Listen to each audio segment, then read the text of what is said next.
Welcome friends, গতকালে কেন্দ্রের cabinet কেন্দ্রীয় কর্মচারীদের জন্য ইউপিএস অর্থাৎ ইউনিফাইড পেনশন স্কিম অ্যাপ্রুভ করেছেন। যারা এনপিএস এমপ্লয়ি আছেন তারা 1 এপ্রিল 2025 থেকে এটা চালু হবে। তারা অপশান দিতে পারবেন যে কোন পেনশন স্কিমে তারা থাকবে। তবে কী এই ইউনিফাইড পেনশন স্কিম, কেন্দ্রীয় কর্মীরা কী কী সুবিধা পাবেন এবং ওল্ড পেনশন স্কিমের সঙ্গে কী কী মিল রয়েছে, কোথায় পার্থক্য রয়েছে, সবটা পুরো খাতায় কলমে দেখাবো। এবং পশ্চিমবঙ্গ রাজ্য সরকারি কর্মচারী পেনশনারদের জন্য একমাত্র ভারতবর্ষে ওল্ড পেনশন স্কিম রয়েছে, যেটা খুব আকর্ষণীয় পেনশন স্কিম।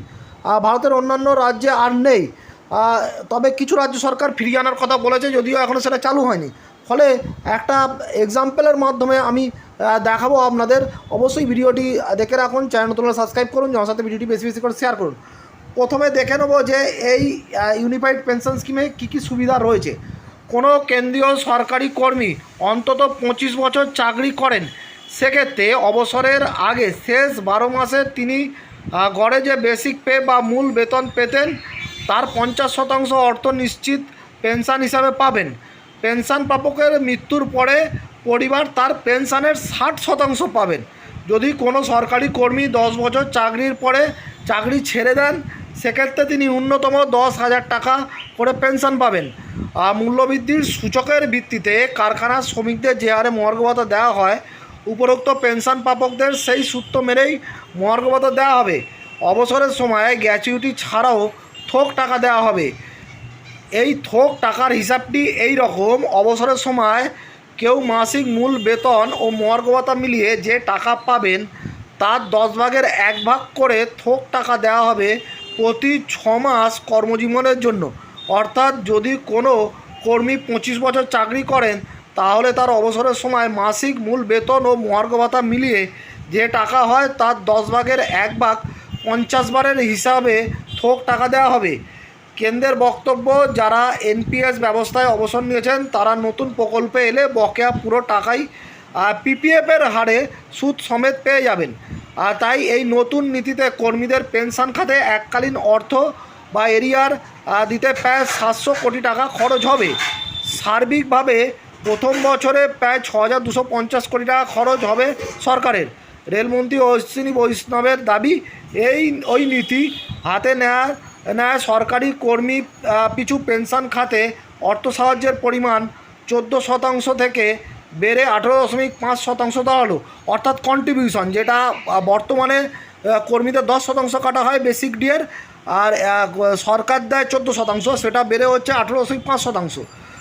তাহলে দেখলেন যে এখানে একটু পরিবর্তন হয়েছে। ঘটনা হলো একমাত্র পশ্চিমবঙ্গ রাজ্য সরকারি কর্মীদের জন্য ও এনপিএসেরও আগে পুরনো পেনশন স্কিম চালু রেখেছে।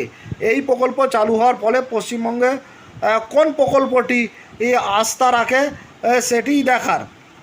এবারে চলে আসুন, পুরো খাতায় কলমে দেখাবো যে পুরনোর সঙ্গে নতুন পেনশন স্কিমের তফাৎটা। এবারে আপনাদের খাতায় কলমে দেখাবো যে ইউনিফাইড পেনশন স্কিমের সুবিধাগুলো কী রয়েছে এবং ওল্ডের সাথে পার্থক্যটা কোথায়। চলে আসুন, শুরু করা যাক।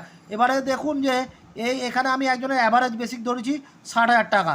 এখানে কিন্তু একটা পয়েন্ট কিন্তু ভালো করে শুনে রাখুন, যেটা হচ্ছে যে পুরনো পেনশন স্কিমে কিন্তু সবসময় বলা হয় যে 12 মাসের অ্যাভারেজ বেসিক এবং লাস্ট যে বেসিক, এই তার মধ্যে যেটা বেশি হবে সেটাকেই নিতে হবে। সাধারণত লাস্ট বেসিকটাই কিন্তু নেওয়া হয়ে থাকে। এখানে কিন্তু কোথাও বলা নেই যে লাস্ট বেসিক। ইউপিএসে বলা আছে যে 12 মাসের বেতনের অ্যাভারেজ করতে হবে। বেসিক 12 মাস সমান থাকে না, ইনক্রিমেন্ট হয়ে একবার বাড়ে। ফলে এখানে কিন্তু অ্যাভারেজ বেসিক বলছে, এখানে কিন্তু তাহলে একটু আলাদা হয়ে গেল। আমি ধরে নিলাম অ্যাভারেজ বেসিক তার 60,000 টাকা, আর বেসিক পেনশন কত হবে 50% বলা হয়েছে, যেটা ওল্ডেও রয়েছে। 50% মানে 30,000 টাকা। আর এখানে সরকার বলেছে ডিএ দেবে এআইসিপিআই অনুযায়ী পেনশনের সঙ্গে। এটা কিন্তু পুরনো পেনশন স্কিমেও রয়েছে আর নতুন পেনশন ইউপিএসেও থাকলো, এখানে তফাৎ থাকলো না। আর ফ্যামিলি পেনশন সরকার বলেছে পেনশনার যে পেনশনটা পেতেন তিনি মারা গেলে তার ফ্যামিলি 60% পাবেন, মানে 30,000-এর 60% মানে 18,000 টাকা পাবেন। এখানেও কিন্তু ওল্ডের সঙ্গে সমান রেখেছে। কী করে ওল্ডের সঙ্গে সমান? ধরুন একজন ওল্ড পেনশনে 60,000 টাকা, 60,000 টাকা বেসিক তার ছিল লাস্ট বেসিক, তাহলে তিনিও পেনশন, তার বেসিক পেনশন 30,000 টাকা হতো। ফলে এবার তিনি যদি মারা যেতেন সেক্ষেত্রে কী হতো, সেক্ষেত্রে 7 বছর বা 67 বছর পর্যন্ত ও মানে পেনশনের 67 বছর ও বা 7 বছর হুইচ এভার ইস আর্লিয়ার যেটা হবে সেই পর্যন্ত সে 30,000 টাকাই পেনশন পাবে, ফ্যামিলি পাবে। কিন্তু তারপর থেকে তার পেনশন বেসিকের 30% হয়ে যায়, মানে কত 60,000 30% মানে 18,000 টাকাই হয়ে যাবে। তাহলে ওল্ড আর ইউপিএসে দুটো ক্ষেত্রে কিন্তু একই রাখা হলো ফ্যামিলি পেনশন। এবারে চলে আসুন লামসাম পেমেন্টটা একটা কিন্তু ভালো, ও এখানে একটা গল্প আছে দেখে রাখুন। লামসাম পেমেন্টে কি বলেছে, যেটা বলেছে লাস্ট বেসিক যেটা থাকবে তার সাথে ডিএ যোগ হবে। আমি ধরে নিলাম লাস্ট বেসিক 60,000 আর ডিএ ধরে নিলাম 40,000, ফলে টোটাল কত হবে 1,00,000 টাকা। এবার হিসাবটা কি করে হবে লামসাম, না এই 1,00,000-র 1/10, 1/10 করবে, করে এসে যত বছর সার্ভিস করবে প্রত্যেক বছরে 6 মাস করে, মানে 30 বছর যদি সার্ভিস করে কোনো এক ব্যক্তি, তাহলে 30 ইন্টু 2 মানে ইউনিট হিসাবে 60 ইউনিট ধরা হবে।